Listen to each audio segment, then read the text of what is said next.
Let me get my hair right. Let me clear my throat. What you know about that, Joy? What? Okay. You're so stupid. We are back. We are back with the Off the Cuff podcast. I am AB, and this is my great friend, Joy Winchester. What's up, everyone? We're going to jump into a broad topic today. I'm so excited to see where it goes. Absolutely. Now, before we get started, let's go ahead and like, subscribe, hit the bell, do all the things so that you'll know when we're in the mix. We really want to add value. And today we want to talk about, I don't know how to put it, the nouns of life, the people, places, and things that shape and influence our young people of today. Now, we had an episode once upon a time where we were talking about technology and where we come from. And we're often talking about how maybe we were born in the 70s and 80s and 90s. And our outlook on life is totally different. Because when I was raised, I had a black and white flat floor model TV in the living room, and Joy may have had something very similar or whatever. My mom and dad would send me outside to turn an outside antenna. But today's society have no clue what that's even about. So even when we're talking about the people, places, and things, even those types of things change with time, but those values stay the same. We still believe in loving our youth. We still believe in training our youth, teaching our youth, mentoring them in the right direction.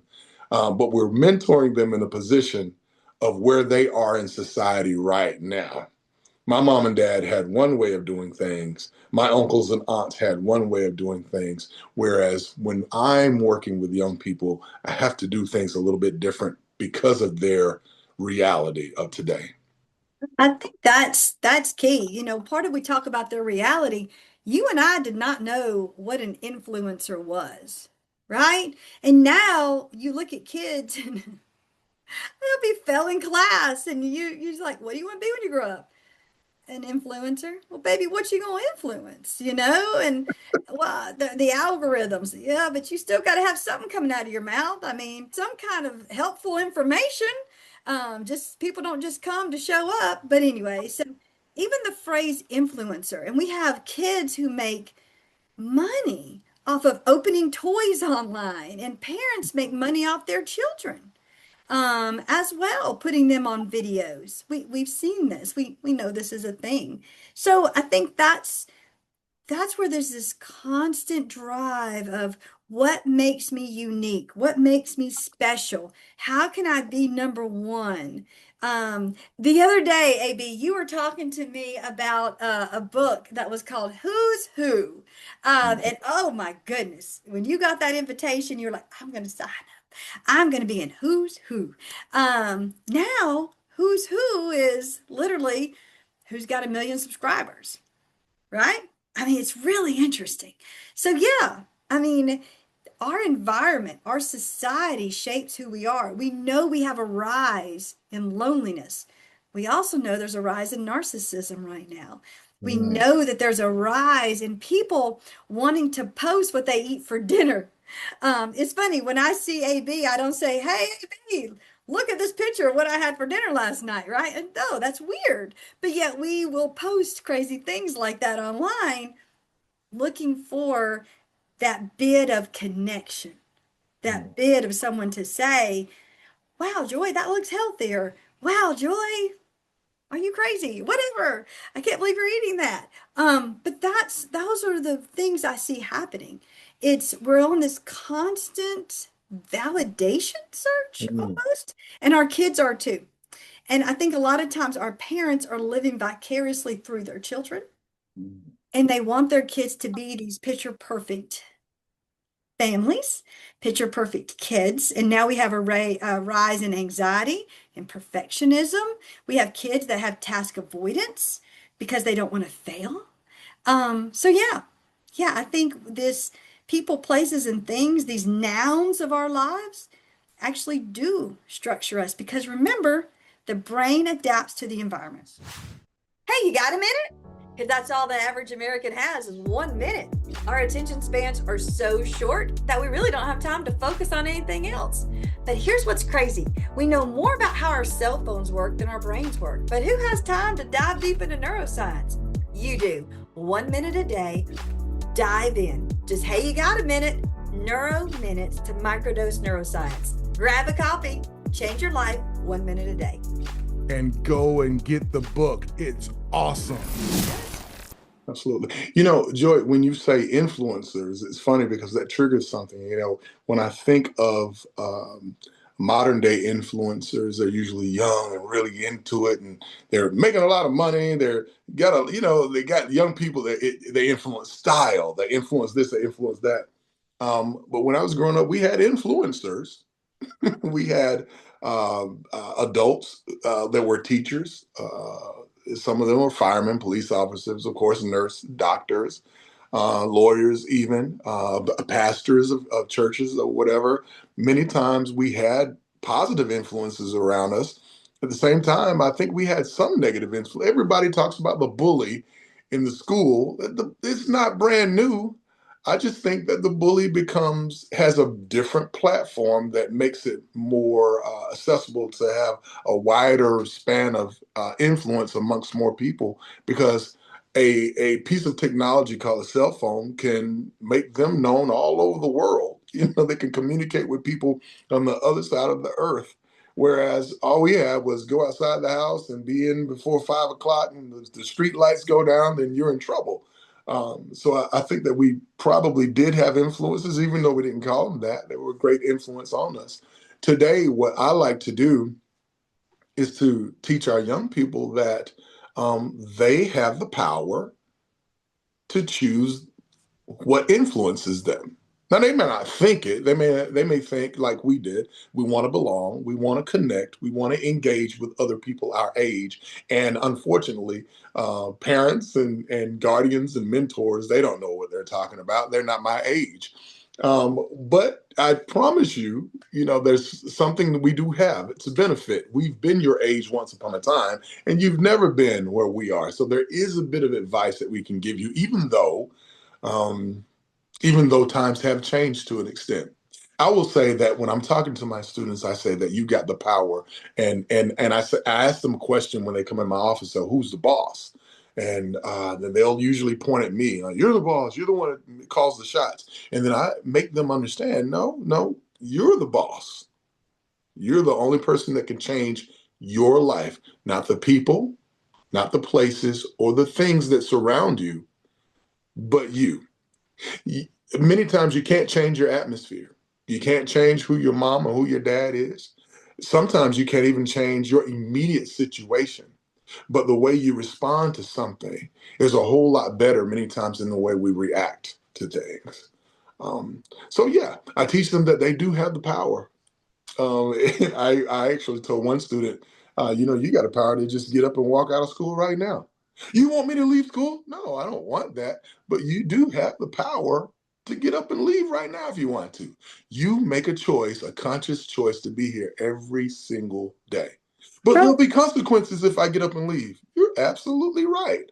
But you have the power of your decisions at all times.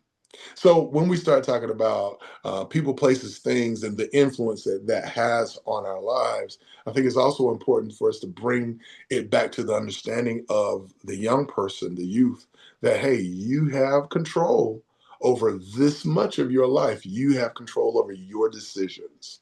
this is also where we self-sabotage, Yeah, right? yeah. So, and I think we had, look, this has been around forever. You had kids drop out of school, join groups of people they shouldn't join Mhm. for whatever reason, and they knew it was wrong. They'll even tell you, looking back, I knew it was wrong. I was just doing it to be cool. I knew Yeah, it was wrong. I was doing it to belong. I knew it was wrong because I was doing it for social hierarchy. yeah, You know, the whole bully thing is fascinating. Used to, you'd get bullied in a small system. Now you drop a lunch tray at school and it's videoed and it's pushed on Instagram, and you wake up the next morning and suddenly 50,000 people are laughing at you instead of 50. So bullying takes a much heavier weight. Also, we could get away from it at school. We could go home. Hopefully we weren't bullied at home, but for those of us who could go home, we we didn't have the constant connection. And now there is. Now it's a Snapchat's flying through. It's those notifications. It's did you get enough likes or did you not get enough likes? It's that constant swirl. And I think that's where it creates an inflated ego, but Mm, also can also create an inflated threat that's not really there. mm, People are trolls, and it's a funny thing. At the time of this recording, Twitter has just released a new function that showed it's a neat function. It shows where the person is sending the message from. Well, this sounds like a really safe thing or interesting thing. Well, what they found was a lot of the far left wing and far right wing platforms were not even originated in this country. Now, why am I saying this? Not for political reasons. I'm saying this because what makes a page have 800,000 followers? Enrage, clickbait, rage bait, as they say, right? yes. The Yeah. person who gets the most followers are the ones that usually can create the most feeling inside of you. Suddenly, it's popular to almost be divisive. Yeah. And what this has shown us is that we as a country are so divided that other countries are seeing it as a way to capitalize on it and make money off of us. Yeah. And that's what I see spreading down to our kids as well. And you We're, know what's so bad about it is it's like that's not anything new when it comes to, negative news tends to get more attention of course, than something positive.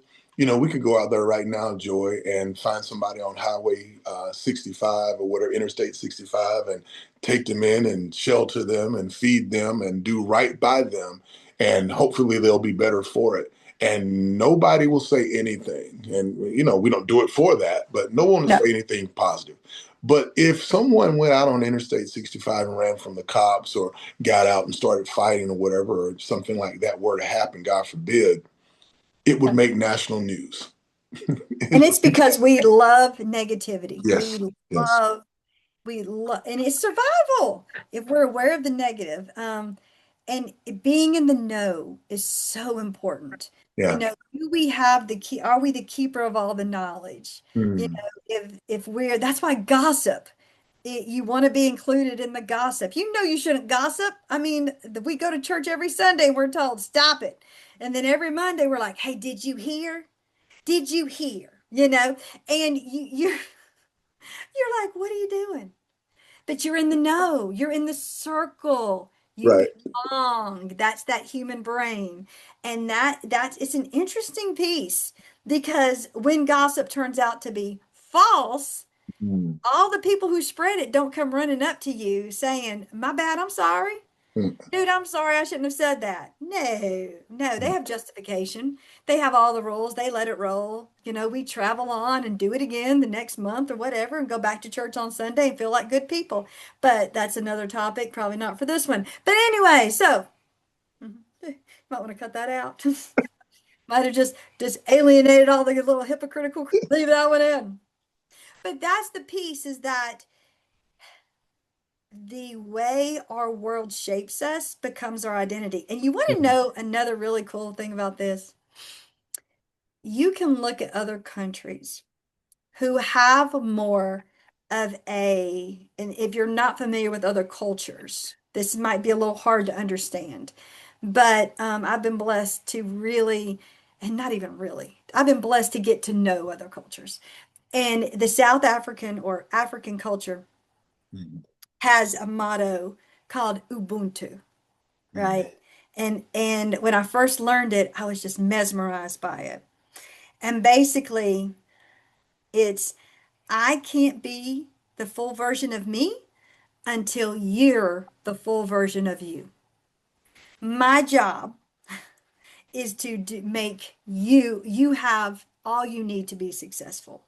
And Mm. what's crazy is in these African tribes, they did these experiments where they would take a big bucket of candy and lay it in the middle and have the children line up and run to the candy to see who could get the candy. And what they found is in the tribes, the children would join hands and run together so they got to the bucket at the same time. Mm. We in America don't understand that. Mm. We would cheer for our 5-year-old to knock somebody down to get there first.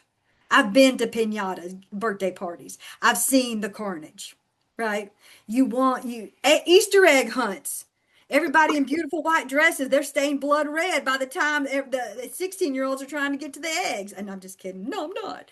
But we want our kids in America to be number one.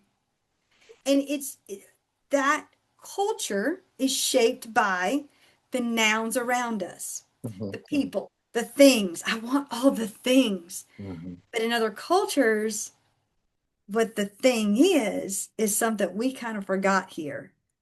Because look, if my next door neighbor, if AB is struggling and I'm just living my life and I say, well, I'll pray for you.